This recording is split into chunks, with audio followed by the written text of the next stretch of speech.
feeling cold against your skin. Running through the chaos, letting all the sin. Temptation in a bottle, ready for the night. Craving for the thrill, it's time to ignite. Dark desires burning bright, echoes in the dead of night. No retreat, no looking back on this heart attack. Hey, ladies and gentlemen, how are you? Good to be back on this Friday night. Friday for you guys, Saturday here. Actually, about a few minutes ago, Snoop Dogg just got finished playing at the AFL Grand Final in Melbourne here. And yeah, so we had Snoop Dogg playing his classic hits in a stadium in Melbourne, very similar to your Super Bowl. But for us, it is our football down here. So yeah, Snoop Dogg, not what I had on my bingo card for 2025 at all. To have Snoop Dogg down here, but hey, they're gonna have someone big, kind of like the Super Bowl. They always book someone international, so that's what we got. All right, hey, so we got off yesterday, right? We got off the show yesterday. We talked about this thing in Houston. And then today, there was another body pulled from a bayou in Houston. Another one. I don't know what's going on in Houston. Apparently, people are falling into waterways now daily. Daily in Houston, people are falling into the water and not getting back out. Apparently, they are dying. Why is this happening? I have no idea. But if you wanted to push the serial killer narrative, well, it's playing right into your hands, isn't it? It's playing right into your hands of being connected. Although police came out today and said that they do not believe that these the person who fell in today is not connected. They're saying there is no evidence that any of these deaths are connected. Well, they like to say that until they have the evidence that they are connected. So take it with a grain of salt. Hey, good to see you all. Hey, Betsy, Kim's here. Marilyn Landis, Nick is here. Miss Woozy, Lynn D. Hey, thanks for the email yesterday, Lynn D. By the way, Lynn D, I never got to read that first part of your message because I never got it. So let me know. I was excited to hear what you had to say, but I never received it. So let me know about that. You can just email it to me. Danny said, "Hey, Danny, good to see you." Sean's here. Rachel's here. Kelly H is here. Spin is here. Who else is here? Natasha. Did I miss anyone? Gail is here. Marilyn Landis. Everyone's here. Kathy is here. Hey, good to see you all. You sent me an email today? Are you sure? Oh, yes, I do have an email. Oh, yes, I do know that story. Yeah, we're going to talk about that. That's okay. That was already on my list, but thanks for sending it. Yeah, it's a pretty crap story. We'll talk about it, though. First, I want to talk about this down in Houston in the bayous and these bodies that keep turning up. So they're saying today a woman's body was pulled from Buffalo Bayou near downtown Houston late on Thursday night, fueling rumors of a possible serial killer that Houston police continue to refute. They're saying Houston police said they received a call around 11:30 p.m. last night about a person in the water near Commerce and Milam, just off the bayou. A group of people riding scooters first spotted what appeared to be a body. They said their dive team later recovered the woman from the water. And they're saying this marks the sixth person found in or near Houston bayous in the past 10 days. But apparently only one of those has been publicly identified, and that was the missing University of Houston student, Jade McKissick. She is the only one who's been identified publicly. The other ones have not. So here, I'm going to play a little video from KHOU 11 in Houston, and we'll see what they have to say. Residents are demanding more surveillance along our bayous after another body is found in a Houston waterway. Police say a woman's body was found in Buffalo Bayou near Commerce and Milam Streets downtown last night. This is the sixth body recovered in less than 2 weeks from bayous across town. 5 of the deceased have now been identified. Orko Mano live downtown, and Orko, our viewers have been very vocal about what they want to see in response to this. Tell us. Yeah, Len, our comment sections on social media are filled with people saying more surveillance cameras are needed along the bayou. City leaders tell me that's just not feasible, but criminal justice experts say cameras might be the best way to prove what city officials and police have been saying all along, that no serial killer is on the loose. You know, it's a good point. If you don't have any visual evidence and there's no cameras down there, aren't you just advertising for a serial killer to do his work or her work in the bayous? You basically just told them, hey, come down here and dump some bodies because we don't have any cameras.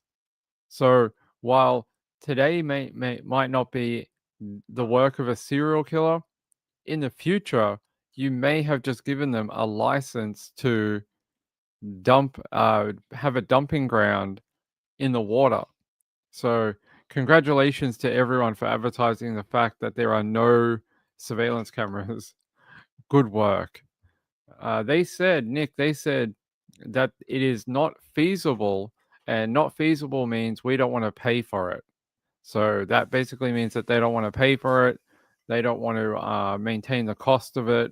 And basically, if some people die, oh well, who cares? Well, do we actually know what happened? No.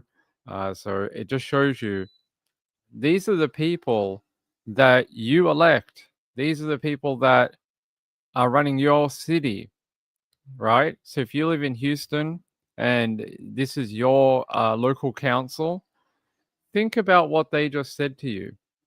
They just said that your lives or other people that live in the area are not worth being protected and it's not feasible, meaning they don't want to pay for it. So if I lived in that area, I would be pretty pissed off that my local government thinks that I'm not worth protecting. I'm not worth knowing how, if I did die, I fall in the water, or a serial killer, that apparently my death is not worth knowing how it happened. So I think, what's sad? If you go to Amazon right now, you can buy an outdoor camera for about $100, right? I'm sure the government of Houston could afford a few Wi-Fi cameras. Even if you did that, you could just buy ones off Amazon, and I'm sure they wouldn't last very long. But it's just the the economics of it. They're so cheap nowadays. At least you would have something. You don't have to install, I don't know, business grade, expensive ones or whatever, but make an effort, make some sort of effort for your constituents. I find that degrading for the people who live there. Absolutely degrading. They're just like, nah, it's not worth it. Some people died and fell in the water. Sure, that's fine. That happens. Do you want to put cameras in? Nah, we don't want to do that. Sean says it's the storage and software that costs money. Right. I know digital storage, especially server storage, costs a bit, but they would probably already have some sort of network of CCTV cameras within the city. I'm sure they could hook up a few more to this area and pipe it into their system somehow. So, but I'm just showing you like the ease of access these days. A Ring camera, just get a Ring camera and zip tie it to a tree. At least that would be something, and hook it up to a router. I mean, that's better than nothing. Super glue it to the bridge. You know that super glue, Gorilla Glue? Just buy one off Amazon and super glue it to the bridge, and then hook it up to the router. You could do anything. And to come out and just be like, nah, we're not going to look at it. We're not going to do anything about it. People jog and ride bikes along the river. You know, people like to get their exercise. Women like to go through here and do their exercise. But should you be protected in case something goes wrong? Nah, it's all right. We're not going to do that. We're all right. We don't want to invest in that for you. All right, play the rest. Another body found in Houston's bayous. Police say a woman was spotted in the water near Commerce and Millam Streets around 11:30 last night. Officers were alerted to this by people that are riding by on scooters, and when they noticed something that appeared to be a body. This is the sixth body recovered in bayous in less than 2 weeks, leading many to believe it's the work of a serial killer. City leaders saying earlier this week that's not the case.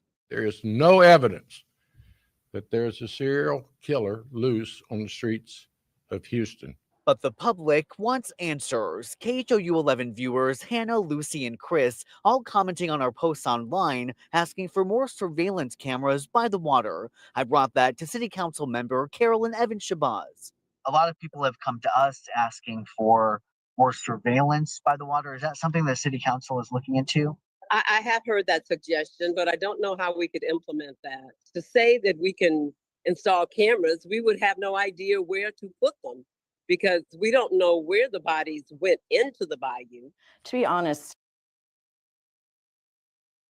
Sorry, but that is a cop-out.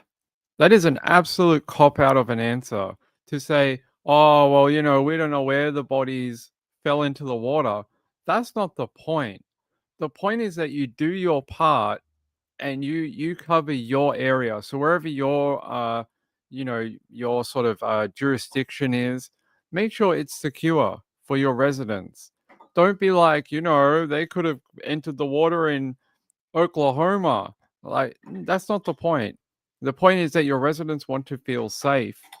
And if the cameras do that for them, then you're elected to do what the people of the city want. So do it. Stop playing word games and being like, oh, I don't know how we're going to do it. That's your job to figure it out. Literally, you were elected to, or however it happens. I'm sure they're elected in like Australia, but that's your job. You have to serve your constituents. I think it's ridiculous to be like, well, we don't know where they fell in. They could have gone in anywhere. How will we know where to put the cameras? Along the water, along the bike paths, along anywhere. Give some hope to the people. Show them that you're making an effort. Show them that there is some sort of video system that they could at least be like, okay, I'm on the camera if I'm walking through here at 7 p.m. at night jogging. I find that crazy. Yeah, all right. serial killers are very rare. Even so, criminal justice expert Krista Gehring tells me more cameras might be what's needed to put those rumors to rest. How important is it to try to show that to people who are convinced there is a serial killer? I think it's very important because obviously when you have these bodies showing up seemingly all at once, there's obvious concern. The camera might actually capture where an individual falls into the bayou or has an accident or is intoxicated or whatever, because that's likely what is happening. Now, I also reached out to the Houston Parks Board, which manages many trails around the bayous, and asked if they planned on installing more safety measures, including cameras. They sent me a statement only saying in part, quote, as with any public space, residents should remain aware of their surroundings, stay cautious and vigilant, and if you see anything, call 911. A very interesting statement from the Houston Parks Board, basically pushing back the responsibility onto people, which is true. You should remain aware in your public surroundings and stuff like that. But at the same time, it didn't answer the question which they approached them for, which was anything about cameras or surveillance or security measures, lighting, anything like that. And instead, they're just like, as people, if you head outdoors, outdoors are dangerous. Don't be not paying attention to your surroundings. Don't be doing that. You make sure that you know your surroundings and you stay cautious out there. Be vigilant. Make sure you're vigilant. So, yeah, it is a little bit victim blamey. They're like, those people in the water? You see them on the news? They were not cautious. They were not vigilant. So they ended up in the water. You see what happens? You out there, that guy, stay cautious. Be vigilant. And if you see anything, call 911. Even if you're in the water, you should call 911. They add that they rely on the city and county's law enforcement departments for public safety. I also reached out to Houston Police this afternoon for more updates on any safety measures here, but they only referred me to a press conference they had earlier this week with the mayor. Reporting live downtown tonight, Orko Manna, KHOU 11 News. Very interesting. Very interesting response from everyone. Hey Vicky, hey, good to see you, my friend. I was worried. I was worried someone had taken over your account, had held you hostage, and was keeping you in a basement somewhere. I hope you're doing well, my friend. It's really good to see you in the chat. I haven't seen you in months. I hope you're doing well. I really do. It's really nice to see you. That has made my day. Marlene said, that would solve the case then. Is this anywhere near Ladybird Lake? No. Ladybird Lake is in Austin. This is in Houston. I know they sound very similar, but they're not the same place. They are not that close together. I think we were joking last night a little bit that maybe people would put the link of Ladybird Lake and this one and say that the serial killer from Ladybird Lake got bored and took a summer holiday to Houston. I don't think that's true, but yeah, I'm waiting for someone to write the article on the Daily Mail. Kathy said, has the Loch Ness Monster moved to Texas? Are you saying that the Loch Ness Monster is a serial killer? Do they attack people and like drag them into the water? I don't know if I've ever heard that before. Miss Woozy said they are eerily similar. Yeah, there's water, right? And people drown in it. It's so rare. I've never heard of it before. We should be worried. We should stay vigilant and be worried about this new enemy, the water. There is actually one in the UK as well. So if you want to, so you all know about Ladybird Lake. Now we know about Houston, right? There's actually one in the UK too called the Manchester Pusher, and they think there's a serial killer. They did a whole documentary on it. Hold on, Manchester Pusher. I think that's it. Is that yeah? So there is a supposed serial killer in Manchester in the UK called the Manchester Pusher. I think I've shown it on the show before. And in Manchester, they have these canals like this. And every sort of Friday night over the weekend, people wind up in the canal and they fish them out, after they die, unfortunately. And it's been going on for years. It's been going on for a very long time. Very similar to Ladybird Lake. So I'm not saying that there isn't a serial killer here. I just don't think we know. But this just shows you that there is anywhere you get these sort of waterways where there's a lot of foot traffic or people jogging, all these type of things, you end up with a percentage of people who somehow get into the water, whether it is drugs and alcohol, whether it is misadventure. Sometimes it is deliberate.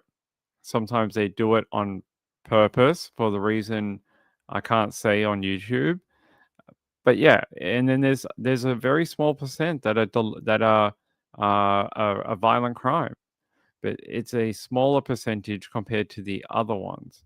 But yeah, this one called the Manchester Pusher. Apparently, they have had this sort of hypothetical canal serial killer for years. Here, I'll show you. So, how many deaths have they had? Let's see. So they're saying it started around 2004 to 2007, and it's continued to now is when it sort of became a thing. And according to a BBC article in 2018, the origins of the Manchester Pusher story can be traced back to a Daily Star Sunday article from January 2015, in which a professor, head of psychology at Birmingham City University, concluded it was extremely unlikely that such an alarming number of bodies found in the canals could be the result of accidents or S word, and that it was entirely possible that a canal killer or someone targeting gay people was the cause for at least some of the deaths. By the time of the article's publication in 2015, Twitter users had already given the alleged canal killer the hashtag the pusher. So, Houston, you guys are behind the eight ball. You're gonna have to give this Houston serial killer a name. You're gonna have to come up with a name now. You want to compete with Ladybird Lake and Manchester? You're gonna have to come up with some sort of flashy name for the serial killer.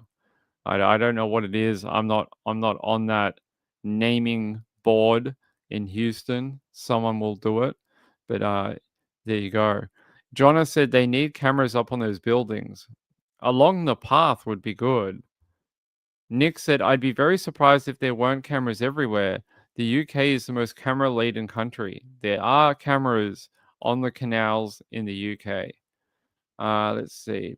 And Danny says, is it difficult to get out of the canals or the bayou? I think the canals are quite difficult to get out of, but they do have, if you look here, they do have like ladders built into the canal. So if you fell in and you could swim a short distance, you could climb out. But you can see how high the walls are on part of these canals. So if you fell in and you were drunk and you hit your head, became unconscious somehow, it would be not easy to get out of the canal. The bayous in Texas are it's like a river. So if you've ever fallen into a river, it's not easy to get out of. You'd have to be able to swim. You'd have to be able to make it to the shore, all that type of thing. So, Blaze says, what about certain bridges where people jump off every week, like San Francisco Bridge? One in New York, they keep low key as to not trigger more S word. The water draws drunk people to the water. Yes, the water draws drunk people to the water.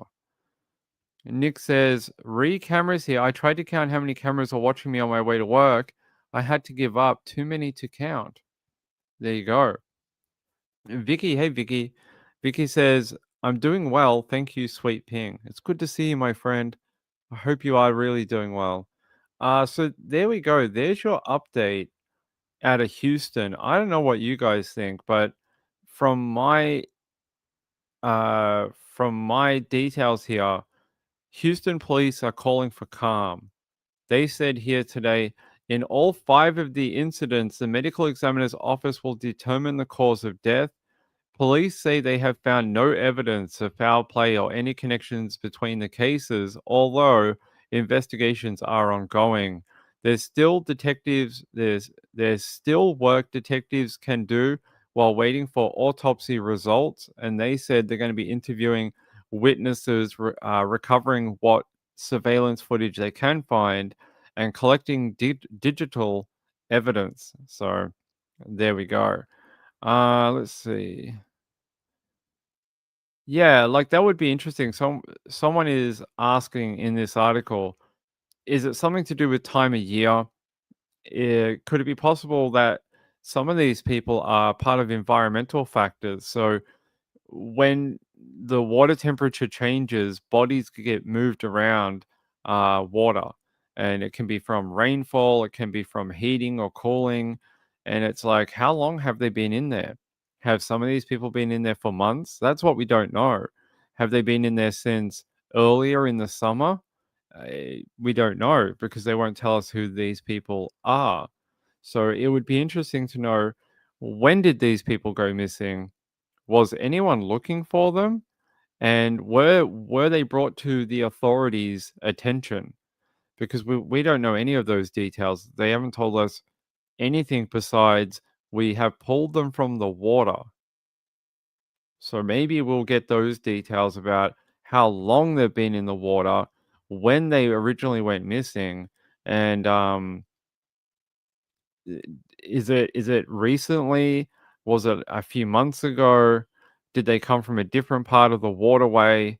Waterways are interconnected. They're quite long, especially the ones in Houston. It kind of travels all the way out east, and there could be, water flow. So I don't know, but let me go here. Let's get a different one for you.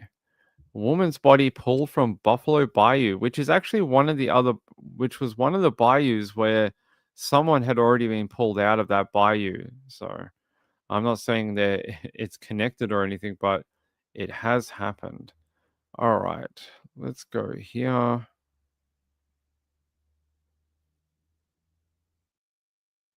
Did we do this one? Let's have a look. Yeah, I think we did this one. Yeah, we did this one. Actually, I want to look at some people want to know what the area is like. Let's have a look at the video because it has some pretty good overhead shots of the river. If I can get to it. Let's have a look.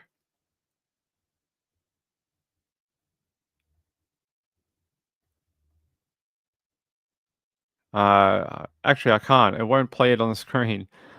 Yeah, someone wrote in the KHOU Facebook page or YouTube. I'm not sure which one. It looks like Facebook. They said you would think by the third person they would have put extra cameras around the area. Well, I'm telling you, yesterday we found an article about Houston water deaths from a year ago, where they said a year ago they had more than this year. So everyone's freaking out about this year, but a year ago they actually had more people found in the bayous than 2025. So I don't know what that person means by after the third one, because it's been going on for quite a long time. Yeah. So 5 bodies have been found in the Houston bayous in a week. Cops insist it is not the work of a serial killer. Well, I don't know about that, but we'll read here. What does it say? Yeah. They say we do not have any evidence that there is a serial killer loose in Houston, Texas. Let me say that again, that there is no evidence that there is a serial killer loose on the streets of Houston. If there was, you would hear it from me first. I don't know if we would. I reckon we'd hear it from online first. I reckon they would piece it together before anything became public. They said here, so the bayous that people were recovered from, one was Greens Bayou, and 3 more were found in the White Oak and Buffalo Bayous. So they had multiple in them.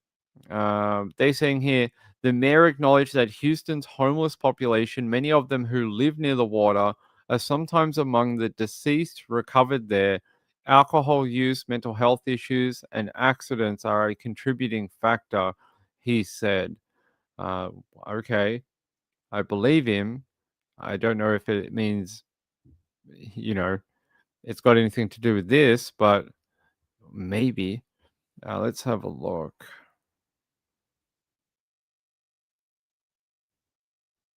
We got a Fox in Houston. See if they've got another one here.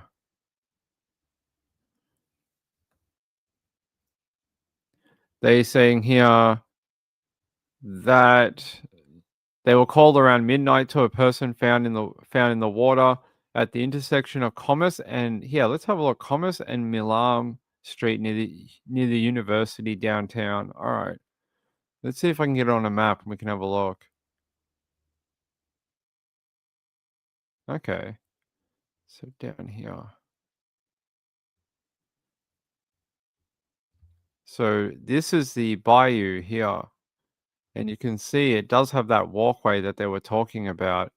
White Oak Bayou Greenway. So they were saying it was down here. Here's Maine and East. What is this one here? Heights.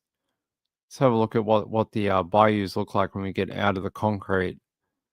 So pretty much what you would expect, you know, riverbank and water. Let's go further up. So they kind of just keep going around. It gets more compressed at certain points of the and it gets really low at other points. Look at that. That looks like it's not very full, at least not in this portion here. Let's go up. There must be a dam, I'm guessing, somewhere for it to be that low. Yeah, look how low the water level is. Yeah, let's go back. Let's go back towards where they were saying. So there's also an intersection. There's Buffalo Bayou right there. There is, it's interesting. So you got actually quite a lot of water. It actually has like a tri-point here where you got 3 different sections of it in different directions. Gets very murky. Look at that. Look at the color change between the brown, probably a lot of sediment and mud, and then it gets green, and then it gets changes color again to brown. So probably a lot of vegetation in the water or something like that. Interesting. But yeah, you guys can see just how much water is surrounding Houston. And yes, you would not be able to put cameras on every portion of this river. It would be impossible. But the bits that they were talking about were sort of over here. You can see all the running tracks and things down here. You can see there's concrete where people run. There's a trail. And this is where I think this is where they filmed the video. So you could at least have cameras down here, right? Around this area to protect people doing exercise or, you know, stuff like that. But there you go. That's what it looks like for people wondering. Hey, Vicky. Hey, thank you, my friend. I appreciate it. It's very kind of you. I would have been very happy just that you turned up tonight, but thank you very much for the super chat. I appreciate it. SP Mom said they should have cams where most people are. There you go. Big Brother is always watching you. Betsy said the last one from yesterday was a young lady and a student. The student was the one that has been named. That is McKissick. McKissick is the one that was I think she's the only one that's been publicly named of the people who fell into the water. All right, let me go back. Let's go back. I'll try to find something about her. Yeah, Jade McKissick. That was September 15. That was like 12 days ago, almost 2 weeks ago now. Let's go here. Trying to see if there's any like background on her about when she went missing or something like that. No.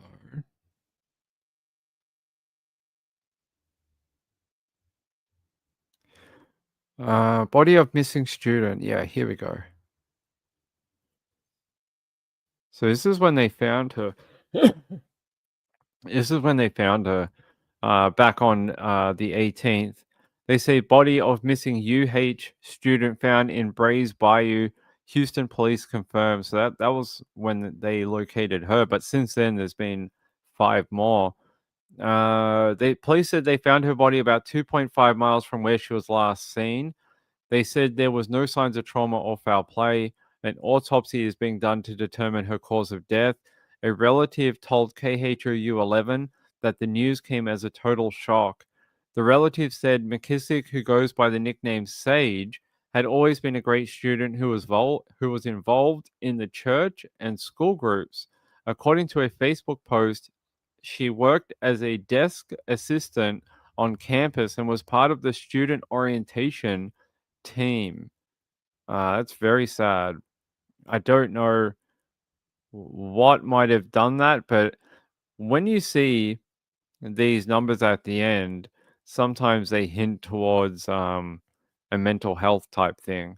So they also do that when it's something to do with a school, because students may know her and stuff like that.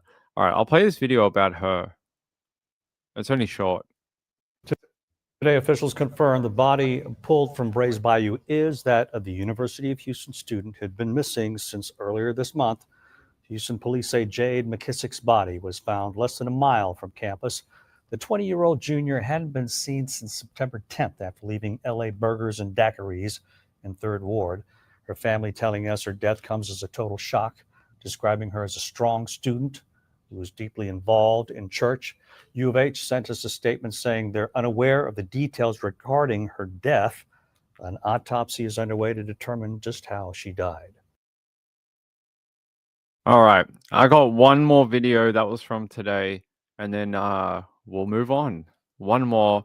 This is from KHOU. This is when I think it's their morning update. At least I think so. I could be wrong.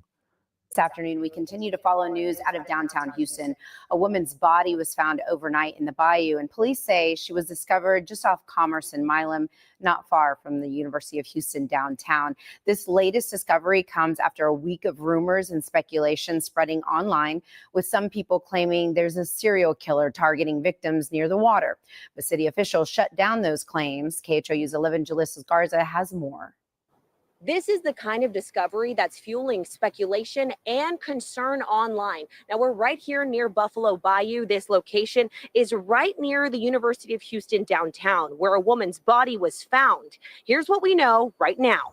Houston police say around 11:30 last night, they got a call about a body in the water near Commerce and Milam. Police tell us people riding scooters spotted what looked like a body in the bayou. And when officers arrived, they called in the dive team, who were able to recover a woman's body. There was a heavy police presence at the scene, with several units responding, including homicide investigators. The woman's identity has not been released, and it's still unclear how she ended up in the water. Investigators did note there are several encampments in this area, and that this is still under investigation.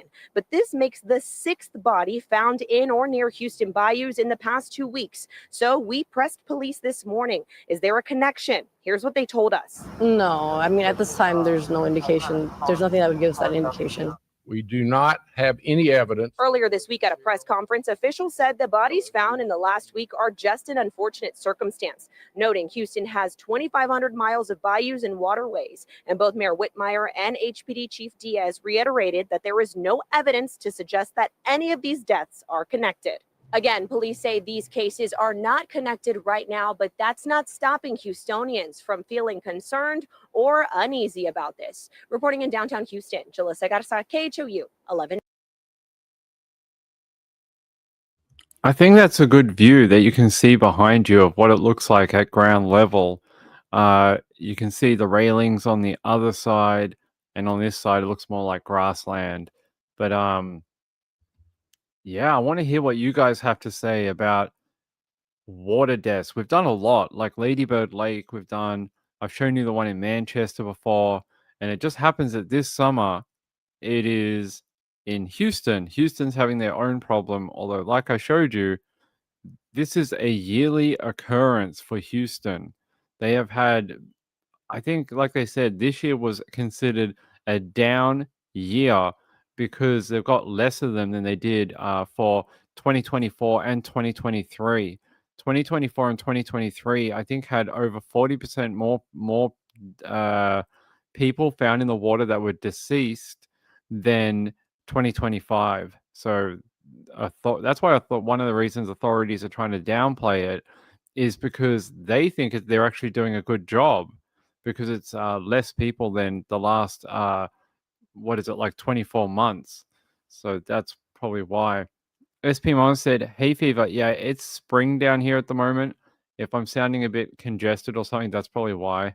It's spring. There's stuff in the air, and I'm having to use my this thing, Flonase. I have to use this quite frequently, unfortunately. Sean said same color as the Yarra. It is a bit. It is a bit murky. Yeah. Let's see. I was going to pick up someone's comment. Yeah, it's spring here. Danny, hey, good to see you, my friend. Good to see you. Good to have you, my friend. Let me go back up here. Who did I miss? Espion said that color of red to green is crazy. Sediment and minerals. Yeah, the color in the river changing from that sort of murky to green and then to another color. Very interesting. Very interesting. Okay, I think that's all I have on it. But I know a lot of people in Houston and surrounding areas have actually been covering this on TikTok and YouTube and Twitter and things like that all day. So the local community is really interested in what's going on with these bodies being found in the waterways. Here, let me have one. I've got one more other article that I want to have a look at. Here, let's go here. 6th body found in Houston Bayou as cluster of deaths raise concern. Raise concern. You can see though, look at that bank of that river or the bayou. If you were not keeping an eye on your footing, you could very easily wind up in that water. That looks quite flooded. I don't know if this was taken at a time of flooding, but look at the trees. Those trees, like the water is up to the tree line, like the canopy. So this looks like at a time of flooding maybe. But look, if you got near that bank and you weren't paying attention, you could end up in that water very easily. Let me see what this one has to say. The alarming cluster of discoveries has sparked growing panic and rampant speculation online about the possibility of a serial killer lurking in Houston's waterways.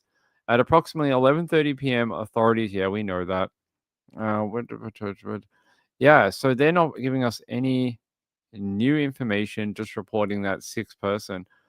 What is a bit creepy, we've got all this going on in Houston. I saw another article last night about a different state in America saying that they have a suspected serial killer too. Let me see if I can quickly find it for you.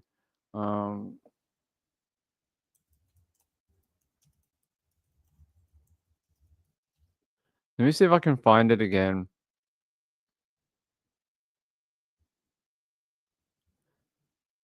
I saw another article about a different state thinking that they had a serial killer too, but I'm just trying to find it. So it seems like it's going around. Let's see.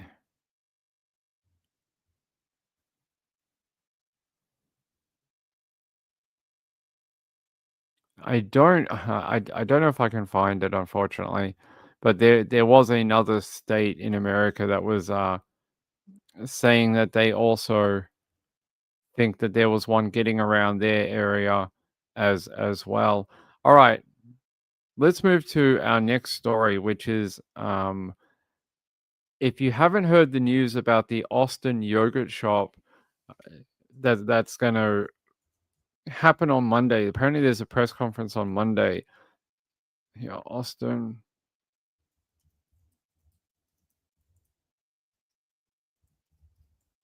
There was a big update today, pretty bonkers update to be honest, that they now believe through DNA technology, they think they know who killed, or they're pretty damn sure now, who killed those girls in the yogurt shop in Austin back in 1991.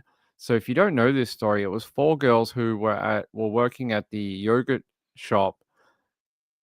Someone came in, attacked them, R-worded them, set the place on fire, and took off.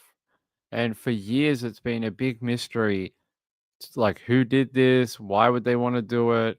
And for a number of years they actually had different suspects, but they were not the people responsible, and they went through a trial. It was really awful. These young boys were basically harassed by police to give confessions, false confessions. So I'm going to take you to KVUE for the update here. We won't play all of it. We'll just play a bit of it. But this is from KVUE.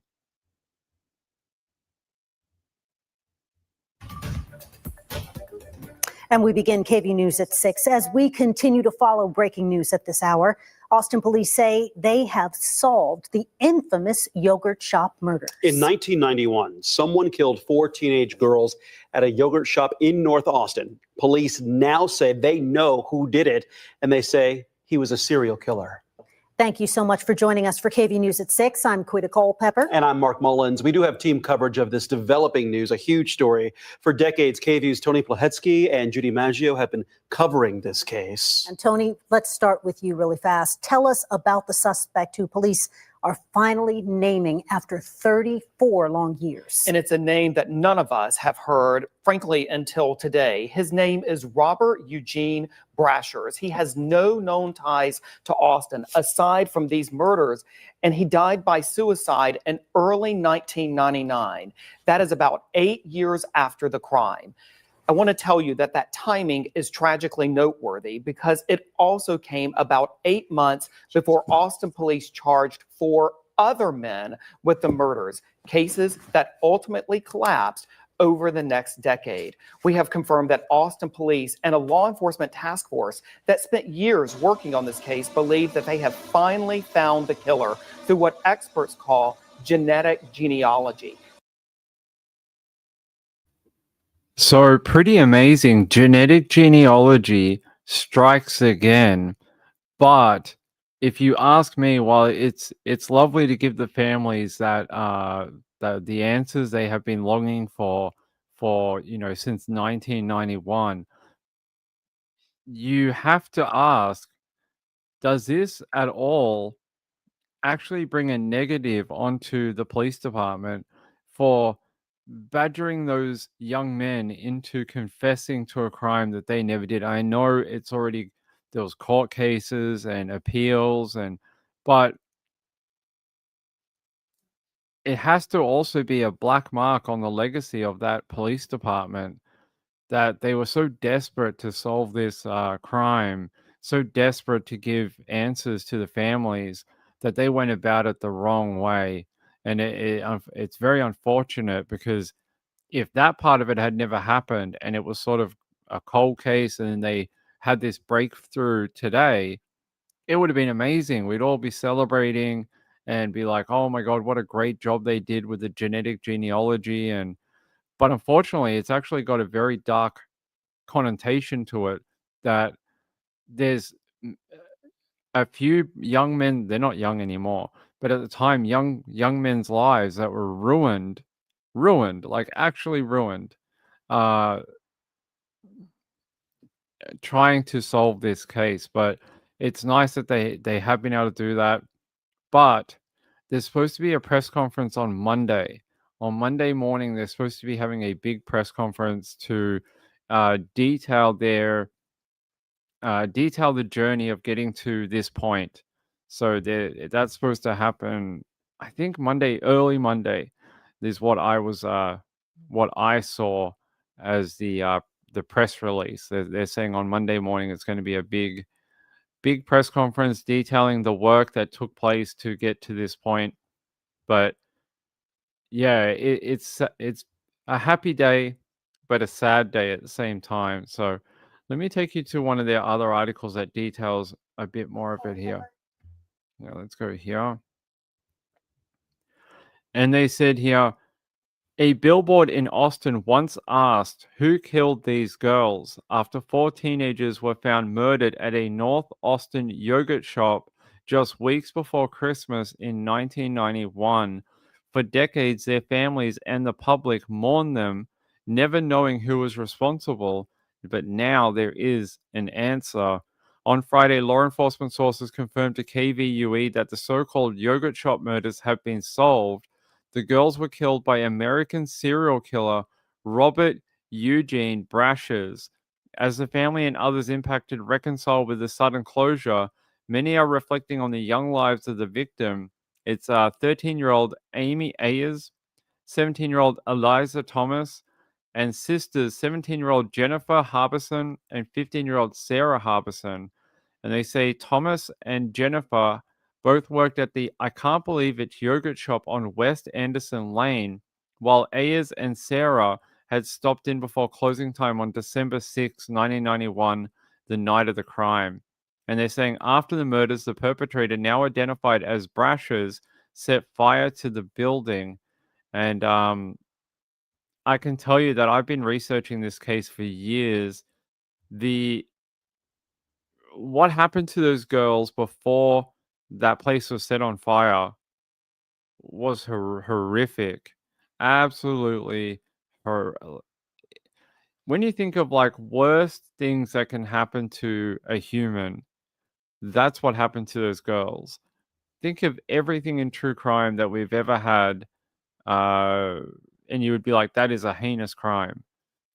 That is what happened to those young girls in their final moments. And some of the details are very confronting. So if you've watched the documentary, if you've seen the medical examiner reports from what happened to those girls, it's awful. Really, really, really, really awful.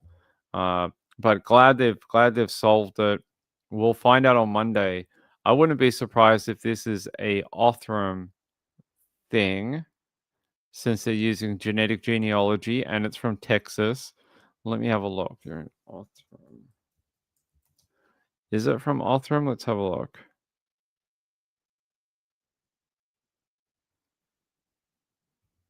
I don't see a link, but we may find out Monday. They're just saying authorities say DNA testing solved the 1991 quadruple murder. So I don't know, but we'll find out on Monday. So yeah, look for that. That'll be a really big press conference. They'll probably have a lot of data that they're going to release. This guy Brashers, his history, when you have that foresight now of being like, oh, now we know who he is, his offending fits. Now he died in 1999. They were having he was barricaded by police. It was a whole he was basically surrounded by cops in a property, and he was having this standoff, and he used a weapon and ended his life. So, but when you hear about what he'd done previously to that, here, I'll give you a little bit here. So he's got a lengthy history of violent crimes. He was initially charged for shooting and beating a woman in Florida. He met the woman in a public parking lot on November 22nd, 1985. The woman then went with him to a remote citrus grove where he told her he was the devil before shooting her 3 times, including in the head, before she was able to run away and report it. He was convicted of an attempted murder in 1986, and they said here he was also here in 1992, a year after the Austin murders. He was arrested in Georgia for possession of a stolen pistol and stolen vehicle. He also had a scanner police jacket, burglary tools, and a fake Tennessee license when he was arrested. They're saying he was also he's been accused of a 1998 double homicide in Missouri. He was also linked to the R word of a Memphis teenager. So this guy has one of the most depraved histories in hurting people across the USA, from Florida to Texas to Tennessee. Yeah, this guy been everywhere and done everything. He is a monster. You think of the boogeyman, this guy really is the boogeyman. That's what he is. Here's the guy that your parents warned you about as a child, and now we know. All right, let me get you a better update here. Anytime past 24.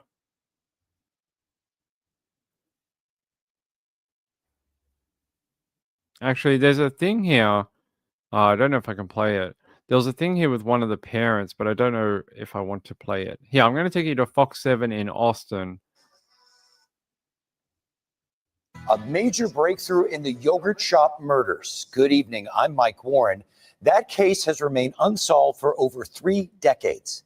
Fox 7 Austin's Katie Pratt is in studio tonight to tell us what we know. Katie.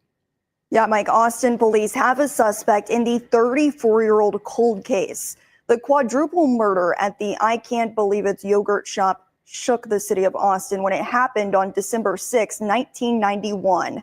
Investigators believe Robert Eugene Brashers is responsible. Now, Brashers is dead. He committed suicide in 1999, years after 4 teenage girls were brutally murdered inside of the I Can't Believe It's yogurt store right off of West Anderson Lane in North Austin. The killer intentionally set the place on fire to get rid of any evidence before leaving the scene. A police officer was out patrolling that night when he noticed the smoke. First responders came to put out the fire, but inside, firefighters came upon the horrifying discovery. 17-year-old Eliza Thomas, 17-year-old Jennifer Harbison, and her younger sister, Sarah, who was 15 years old, along with Sarah's best friend, 13-year-old Amy Ayers, all shot in the head, bound by their clothing, some sexually assaulted. Here's reaction that Fox 7 got on the day after the murders. Frightened that it's happened close to home, at home. It does frighten me. I've been in homicide a pretty good time, and this is probably the worst one I have ever seen for the mere fact that it involved 4 young ladies all at the same time. The families of these girls have been without answers all this time. In a statement the police released tonight, they wrote that they never gave up on solving this case for the loved ones of those little girls. Now, APD plans on hosting a news conference on Monday to give us the full timeline and more details. What do we know about this suspect? Well, Robert Brashers, he killed himself in a standoff with police in 1999, and then Brashers was arrested for beating and shooting a woman in the 1980s, but got out. A few months later, he raped and strangled a 28-year-old woman in South Carolina. Then in 1997, Brasher was connected to the rape of a 14-year-old girl in Tennessee. Then in 98, a 38-year-old mother and her 12-year-old daughter both shot and killed in their farmhouse in Missouri. So when you hear of his offending now, it's really super obvious how similar his offending is to what happened in Austin. But it's like we only see it now after we're told who he is. But for years, this guy was, well, until 1999, he was running around committing all sorts of, awful crimes, really awful. Hey, Spin. This case has been discussed for years. Yes, that is true. Kudos for Ellie for not giving up on the case. Yeah, I think the team who are there now are very different from the ones who were there in the 90s. Those guys and the ones that tried to bring in those young men and kept them in jail up until only about 10 years ago. Really just, yeah. They need. Hopefully by now they've redone the ways they do things, because they can't do that again. That was, basically stole these kids' lives from them. SP Mama said, how did he get about all these states? I think he drove. At least he did. Tharby said there's a special place he is in hell. Yes. It's a shame for the family that they'll never get their day in court, though, and that the only time in court they'll ever remember is the false accusations and charges against the young men. So they will never have their day in court, but they do have the answers to who did this to their children and their family members. Rachel said, I hope this helps the families at least a little. I don't understand why he was on the street. when you hear the crimes he was connected to, you wonder, you're like, how is this guy, what was it, 1980, 87? 1985, he did that first one in Florida. I believe he's also connected to a different one in Florida. So there's another unsolved crime in Florida that they think he might be connected to. I remember they were trying to pin it on him. I think it was a woman at a laundromat, and I think they were trying to link him together. I don't know if they ever did though. Let's see. So he was expected to receive 12 years in prison for that attempted murder in Florida. However, he only served 3.5 years in prison and was released in 1989. And then he went on and committed the death of a woman in South Carolina after that. Then in 1991, he did the yogurt shop in Austin. Then in 1992, he was arrested in Georgia with those stolen weapons, a vehicle, and had some police jacket, burglary tools, a scanner, and a Tennessee license plate that was fake, a forgery. He was sentenced in connection with the possession charges, then released in February of 1997. 2 years later, he would be dead in 1999. But before that, a year after being released in February of 1997, he committed what the authorities say is a double homicide in Missouri. So he's done everything. Done everything. Really. He's probably some of the worst when you add it all up, really. Okay. Oh, yeah, I can. Sorry, I can't see. There's like sun coming in my eyes right now, like from the side. Hold on, let me find it. Khalees said, what about the Springfield murders? Could Brashers have been involved? I mean, I wouldn't put it past him, it's around the right time frame. The MO is similar. Maybe authorities will be able to connect it at some point. All right, let me play the rest of this little video. I'm not going to play all of it, but we'll play a little bit more. Then later that day, Brasher tried to kill a woman in Tennessee. He shot her, but she survived, and she was actually able to provide police with a description of what he looked like. I mean, Brasher has a long criminal rap sheet, all of this, and then including, impersonating a police officer, burglary, unlawful possession. God, there's more. Yeah, it goes on and on and on. How did they finally come up with him as a suspect? Connect him to the yogurt shop? Yeah, APD, they made the connection through a wide range of DNA testing. A source telling Fox 7 that evidence connecting Brashers to the murder was through the bullet casing found in the drain of the yogurt shop, which was later linked to Brashers and another crime scene outside of Austin. Now, DNA is actually how police were able to connect him to another murder. A Virginia lab matched his DNA to a relative's who used. So it was a bullet casing they found at the yogurt shop. Right. And they're saying that DNA is matched. And so a few years ago, or whenever this was all happening, I mean, there was a relative of Brasher's who submitted their DNA through GenMatch, which is kind of like 23andMe, to find out DNA. Right. And they were able to connect him to another crime through that. Wow, these GED match and all that, they're really helping. Someone asked where in Florida. Let me have a look. I thought it was the Treasure Coast, but I could be wrong. Hold on. Let me go back to my other article about it. Robert Eugene Brashers. Let me look up where in Florida.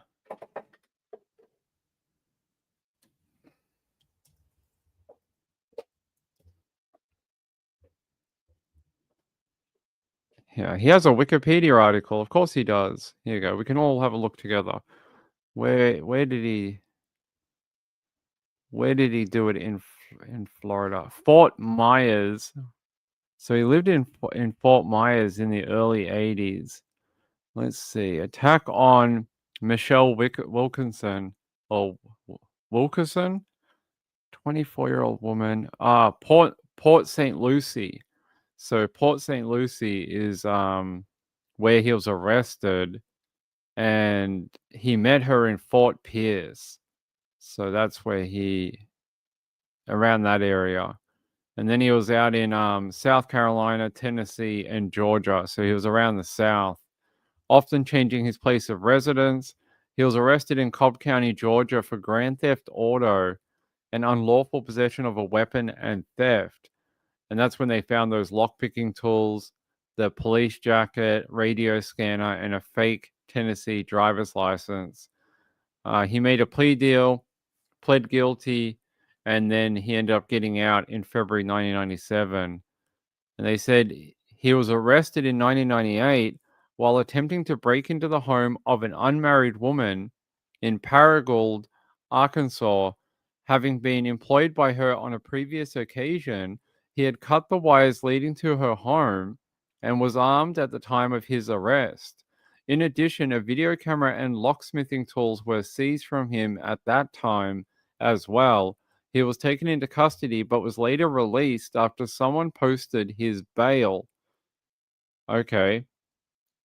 And then January 13, 1999, police officers noticed that a stolen vehicle had been parked in the parking lot of the Super 8 motel in Kennett, Missouri. After speaking with the motel personnel, it was established that Brashers and his family arrived in that vehicle just days earlier. Officers then broke down the door and found him hiding under a bed with a loaded gun. When they attempted to arrest him, he started resisting and opened fire. The officers were forced to retreat and call for backup. Within a few minutes, the motel grounds were surrounded with police, while Brashers took his wife, daughter, and 2 stepdaughters hostage. After 4 hours of negotiations, he released his 4 hostages and ended his own life. They're saying here, after he shot himself in the head, he was alive for another 6 days, but ended up succumbing to complications from his injuries on January 19. His death was ruled an S word. So there you go. So apparently originally it was CC Moore from Parabon Nanolabs that was able to identify him through genetic genealogy. I wonder if it's going to be Parabon again for this one, since they already worked on it. That'll be interesting. There you go. What do you guys think? You reckon it's going to be CC Moore again? Or do you think it's going to be Othram? Because Othram's been in a lot of these big cases as well. And being that it is Austin, maybe? I don't know. But there you go. Big update on that one. I know a lot of people watched the new HBO documentary on this. It only came out a couple of months ago. So a lot of people probably were very caught up on it. And for it to happen just after it finished is pretty interesting. All right. Oh, it might be this one. Thank you, DJ. Hold on, DJ. So we're talking about how there was another supposed serial killer. I think it is this one that DJ found. So there was an article that came out a day or two ago, and it said here, one of America's most isolated regions has been gripped by fears that a serial killer may be on the loose after 3 women vanished close to an eerily empty road. Residents of Aroostook County, Maine, I hope I'm pronouncing that right, have been rattled following the disappearance of Atten Shaw, Stephanie Dameron, and Thomas Hoyt. And they're saying Shaw vanished in 2021, Dameron in September 2024, and Hoyt in July of this year, 2025, all around Route 161. And they're saying here that they haven't been able to find any of them. Interesting. Do you guys think it, being that it is such a vast place, could it be a natural death, misadventure, people wandering out into the wrong region. Here, there is a video here from WGME in New Sweden. They're saying parents of a missing Maine teen are speaking out. It's been 1 year since 14-year-old Stephanie Dameron vanished from her family's home in New Sweden. So apparently she says he was told the teen got into an argument. So apparently she got into an argument with her sister and then walked out into the woods and was never seen again. All right, let's watch the update. For more than a year, Sorry, there we go. for more than a year are speaking out. 14-year-old Stephanie Dameron was last seen on September 23rd, 2024. She was reported missing the next day. Her father says the day she disappeared, she had walked off into the woods. Her sister and her got into an argument. Stephanie, from what I was told, took off through the woods.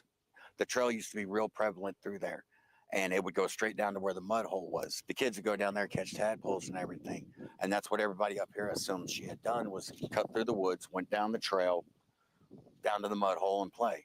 Well, when we came home, no Stephanie. Searches in and around the Aroostook County town have turned up no sign of her.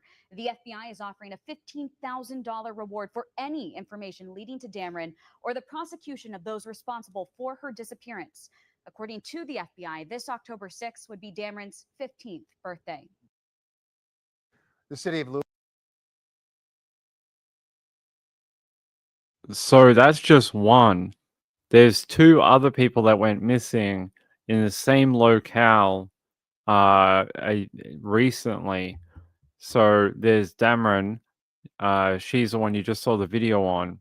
But there was two other people. This woman here, Atten Shaw, she would be 36 years old now, and she has not been seen either. She vanished without a trace from her home in Washburn, leaving on foot. So same as the other girl, leaving on foot from her home, never seen again.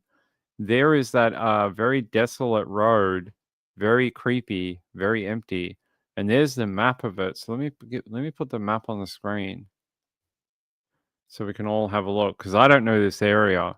Okay, so there's Stephanie, Atten, and Thomas. I hope I'm pronouncing that right. So they're the roads that they were. Okay. I mean, what do you guys think? It's right on the border by the looks of it of Maine and Canada. So it's right on that border region. You guys would have to tell me. I don't know this area very well. But so it looks like we had one in 2021, one in 2024 last year, and then this one here in July of this year on Robertson Road in Mars Hill. I don't know enough about the area to know. You guys would have to yeah, 161. I think it was. Let me go back. Is it Highway 161? Let's go back up. I'll tell you. Let's have a look. Yeah, Route 161. And they're saying here that it is so quiet that you wouldn't see a car for days at a time on the road. There's no public transport, and there's no like petrol station or gas station on the road. So it is very remote. Let me see what we can find about the other girl. So the one that went missing the year before, Stephanie. Let's see what we can find about her. Can we find anything?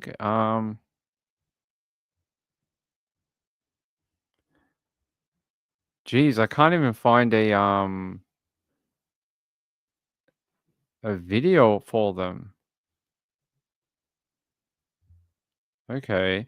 I'm glad to know there's a lot of publicity for the girls.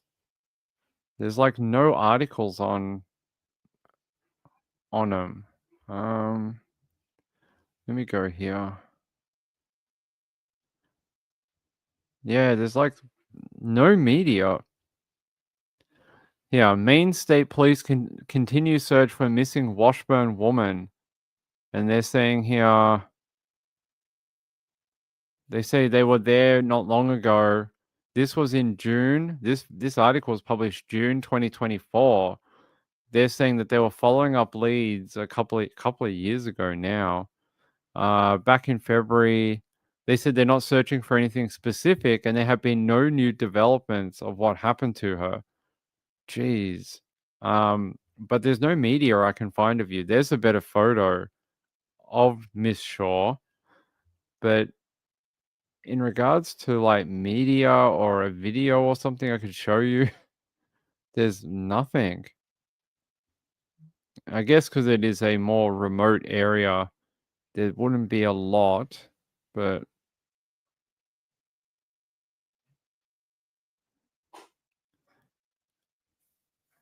here's another photo of her I was able to find. There's another photo. What do they say here? So apparently she's still missing and is the wife of a person called Mike Shaw.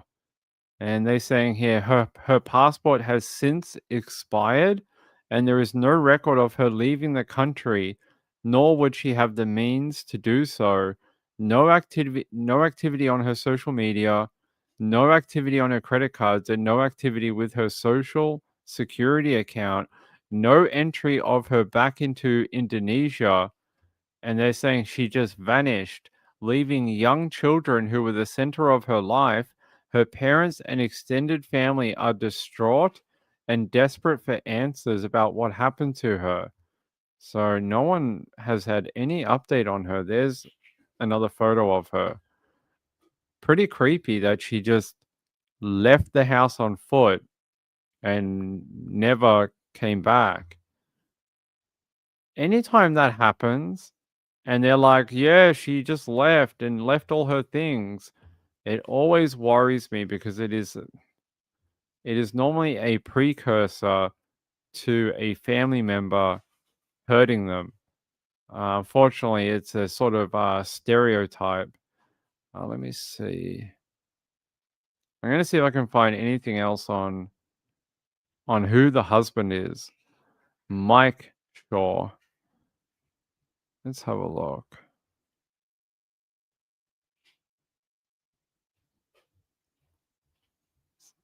Mike Shaw. Okay. So in Shaw's case, the 36-year-old, a native of Indonesia, moved to the town of Washburn with her husband and their 4 kids in 2020. She was last seen in September of 2021 inside her home and suffered from a bipolar disorder. That same friend told the outlet that Shaw, who was 33 at the time, would frequently leave her home after an outburst to calm down, sometimes for days at a time. She and her husband Mike had a rule that she should go without returning for a month. He would then that if she should go without returning for a month, he would then contact police to report her missing. Since then, there has been no activity on her passport or social security number, with Maine police saying there is no evidence she is living anywhere else. Maine police said that she was last seen leaving her home in Washburn on foot and has never been seen again. So that one, they don't have any update. And after what they're saying is a bipolar episode, just wandered off and never came back home. So, let me see about the third one. So the third one is from this year. Thomas Hoyt. Let me see if that's how you pronounce the name. It probably isn't.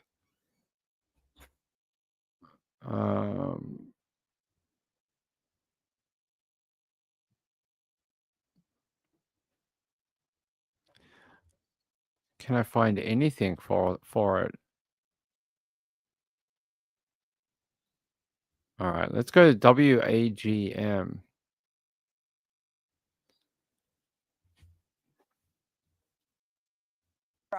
It's now been 10 days since 35-year-old Thomas Hoyt was last seen in Mars Hill. Today, Hoyt's family speaks out in hopes that it will bring her home. News Source 8 reporter Megan Wassikin has more. A mother of two, a sister, a beloved niece. These are just some of the ways Thomas Hoyt is described by loved ones, but the most current description is missing. Hoyt was last seen on Sunday, July 13th in Mars Hill, walking along the Robinson Road. Now her family is following any and all leads that could help bring her home. Hoyt's sister, Ricky Hoyt, says up till now, every lead has been a dead end. If someone is housing her, like, you can call in anonymous, you can do your part. Surveillance video shows Hoyt on the Sunday of her disappearance wearing a pinkish-orange tank top and ripped jeans barefoot. According to her family, she has been 9 years sober but has struggled from mental illness and addiction. We're her family, and we are the kind of help that she needs right now, and we need to get her back, and we need to get her right. The sudden cut-off of contact is unlike Thomas Hoyt, according to her family, who claims that she has always been around for them through thick and thin. Hoyt grew up close with her aunt, even living with her at times. Belzer says their bond runs deep. But in the time that Tommy lived with us, she came to be she's more of a sister to my children than a cousin. And she's more of a child to me than a niece. As the search enters the second week, the family message to Thomas Hoyt, above all else, come home. For the love of God, come home. We want you to come home, Tommy. We want you to come back to New York with me. We'll get you into treatment there. We'll take care of things. Come home. Contact us. Come home, Tommy. The family is offering a $2,000 reward for any tip that can lead to Thomas Hoyt. Ricky Hoyt says she is accepting messages through Facebook and will be scanning through for messages about any sightings of Thomas Hoyt after the 13th. The plea was almost anger. It was almost anger from that woman.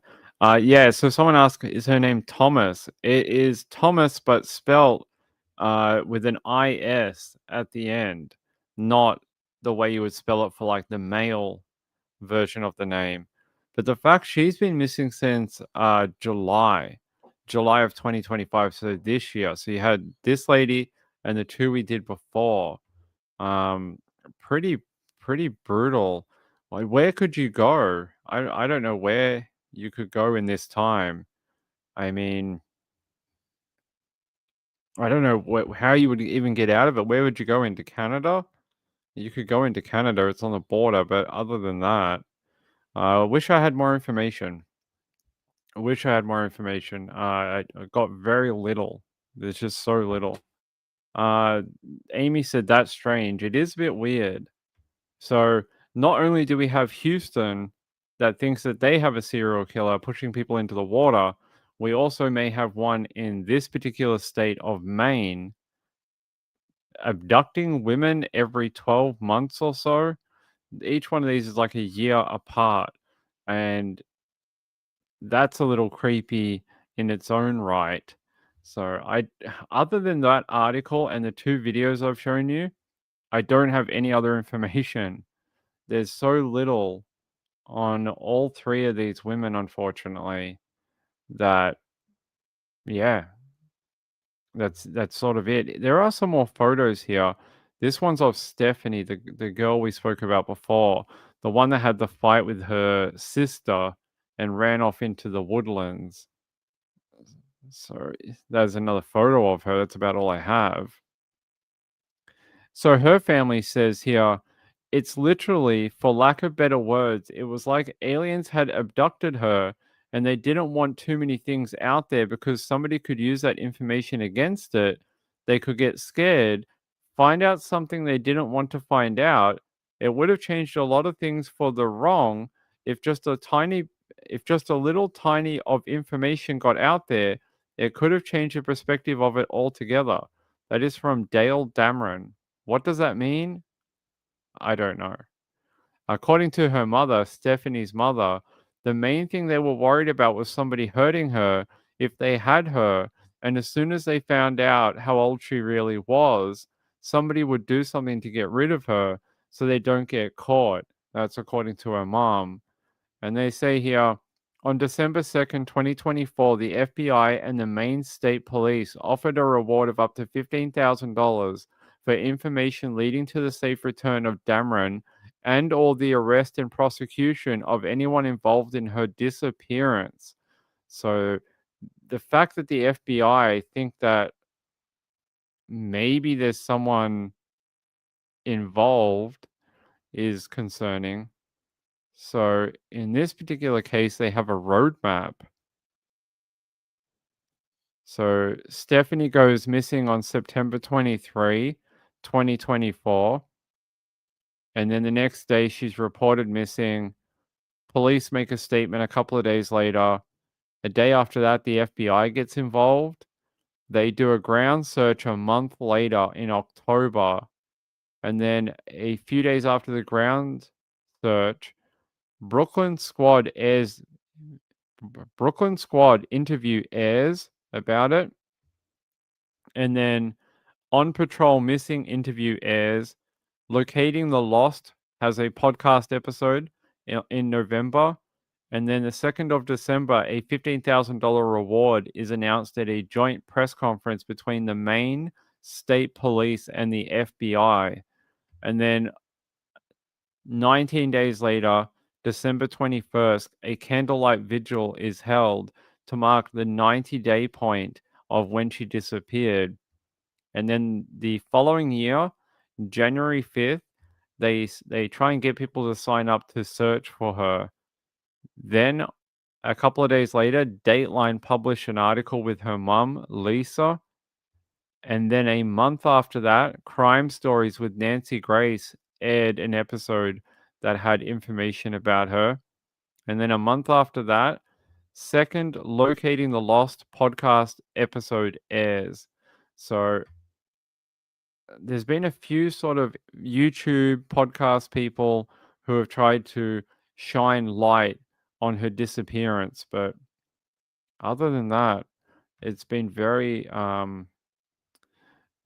like the media has not been really covering it. And the only reason we found it is because we found the article about a serial killer in Maine.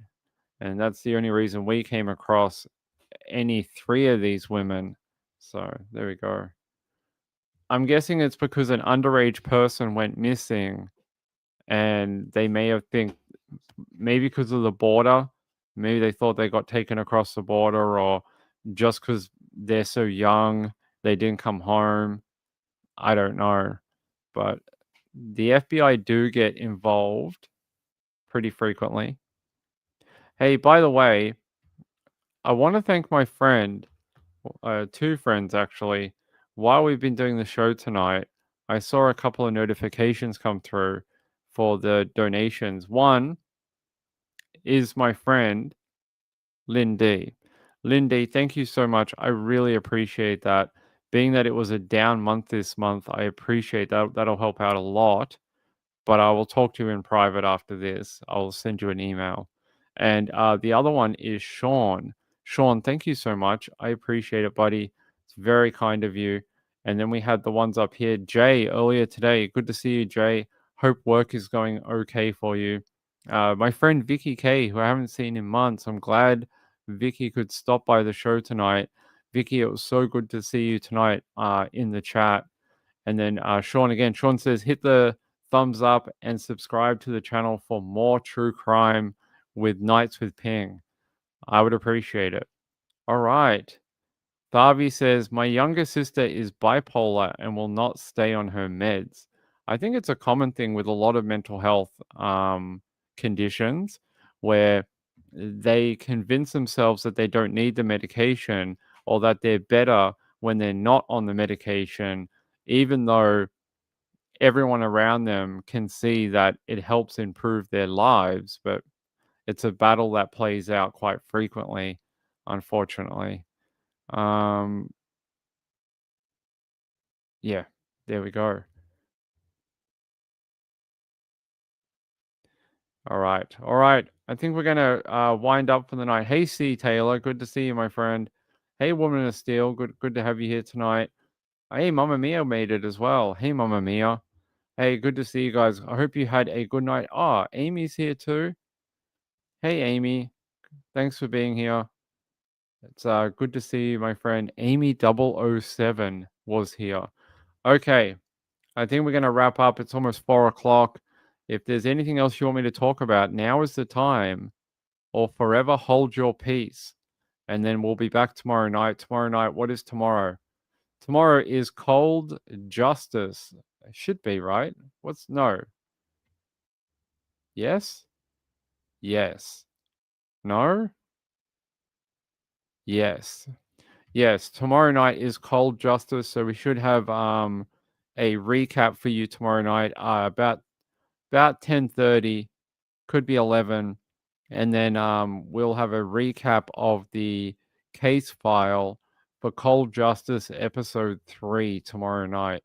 DJ said the lab for the yogurt shop murders was a Virginia lab. Well, if it's Virginia, it's going to be Parabon. So that's where their lab is. So it'll be Parabon this time. Kaliza said, thank you, Ping, and please give Muffin some pets. You know, someone sent me some money to buy him some toys, and I did. We got this little tiny ball, and when you press the button on the side, it runs around, and it like has a tail on it, and it like zooms around the house. Muffin has been chasing it like all day long. He thinks it's the greatest thing in the world, and that came from a viewer. So yeah, it's like this little motorized ball, and you turn it on, and it goes ballistic, and just like races around the house and smacks into the skirting boards, but the cats love it. They just love it. It looks like a mouse. So Muffin has been playing with that. I bought him one of those fishes too, the ones that flop around and flip around, but he doesn't like it, unfortunately. He just watches it. I don't think he knows what to do with it. He's just like, why is this thing like flipping and flopping around? So I don't think he knows what to don't know if he knows whether to attack it or lie on it. Rachel said, thanks for all the stories and the updates. You are welcome. Kaliza said muffin toys. Yep, he got some new toys. Gayla said mine didn't like the fish. Yeah, they haven't taken to the fish that kind of looks like it moves like a fish, and it kind of flops around. And Muffin has confused. He does. Rory plays with the little electronic ball. She likes it too. They both do. They watch it, and one will be at one end of the house, and the other will be at the other end of the house, and they both watch it zoom around, and when it gets close, they pounce on it, and Rory whacked it into a window the other day. She likes it too. So, all right. No updates about David either. People keep asking about David. No updates right now. I think everyone's waiting on the autopsy to finalize. So that's what I would say is we're not going to hear too much more until they get a definition on that autopsy. And the reason for that is you can't arrest someone for a homicide unless you know you've got a homicide. Like, you can't do that without an official determination from the coroner. So that's probably what they're waiting on. Sean said, yes, yes, I will. Yes, we did. So we do have one. I've got to finally get that put up. Khalees said, I want to send something to Ping if there is a PO box. Let me work on it. I'll see what we can do by tomorrow night, and we'll get it posted for everyone. I think we can add it to there's a thing here or something where there's information, and you guys can grab it from there. Yeah. So I will work on that, get that to you, and then I'll see you tomorrow night after Cold Justice. After, not before, not during, after. So tomorrow night, about 10:30, maybe 11. Depends how long it takes me to break down the episode. When you leave, come back and leave a comment. All right, I will. All right, good night, everyone. By the way, thanks to those people. Jay, hope you have a good day, Jay. Thanks for doing that. My friend Vicky K is so kind of you, my friend. Sean for the super chat. Yeah, hit that like, hit that thumbs up and the subscribe button. And to my friend Lynn D, that is very, very kind of you, my friend. I'll email you after and I'll have a chat to you. Good night, everyone. Bye.